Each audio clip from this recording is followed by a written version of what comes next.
first of all, I'm a scientist, and a scientist in my soul, but more importantly, I get a chance to work with some of the best scientists in this country as leader of CSIRO, where we have both scientists and specialists working and collaborating Australia, and we also work in 97 countries.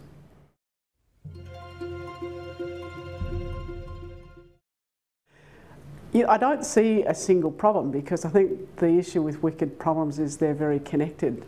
So one of the things we were talking about at the conference was what are the things that are going to impact us at every level, society level, environmental level, at an economic level. So of course one of the most strongest trends in that is more for less for more people.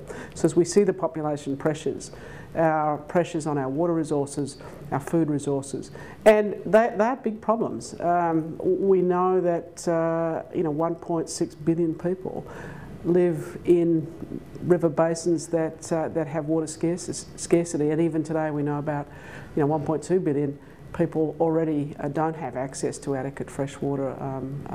Now that's not a water problem. That's a combination of water, of energy, of land use, of planning. That's a much more complex problem than just water, and of course water is one of the things that don't move. Let's just take something like food. Even that's something we can actually move much more around the world, and we know that the amount of food that we're going to need, even over the next sort of 60 years, if you add up everything that we need each year, that total amount of food from now, right out for the next 50, 60 years is more food than we've ever produced in human history, if you think about it. So the challenge of what we need to produce, and again, that's not a simple problem of just reducing waste, reducing perhaps what we consume in some places and increasing yield in others. That's a complex problem of how we use our land, of the degradation of the land, of the choices we make between food and energy in terms of how we use the land itself. It's also the water resources, it's how we use urban, but it also fits with our transport systems. How do we reduce? We know 30% of the food we produce is wasted. So 30% of that single problem is just how we transport it and use it, and we know a lot of that wastage happens right at our own homes.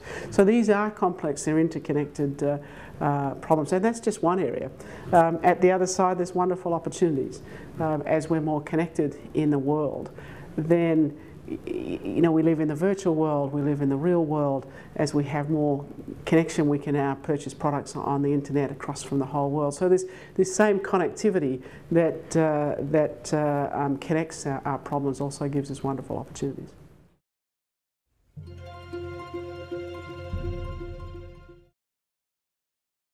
I wouldn't be leading an R&D organisation if I wasn't an optimist, and so because I dedicate my life to the application of science to make a profound impact on the most significant challenges that we face as a nation and that we face as humanity. So I wouldn't be doing what I do if I didn't believe that we could make a difference.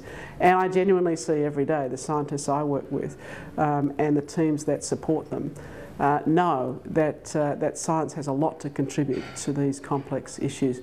Not everything, it's simply one part of it, but it has an enormous amount to contribute. Imagine a world where we could have ultra cheap energy. You can see that world. We could desalinate water, we could solve some other issues, we could have development. So those sort of opportunities, of course, can really inspire. They inspire me, but they also inspire the people around us.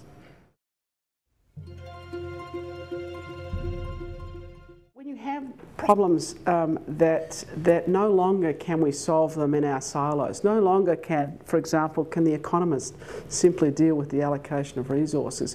No longer can we solve complex issues such as how do we adapt to climate change without the knowledge of biodiversity, without the knowledge of what's happening in the clouds, without the knowledge of the atmosphere, without the policymakers itself, without the public understanding what's happening, what could happen.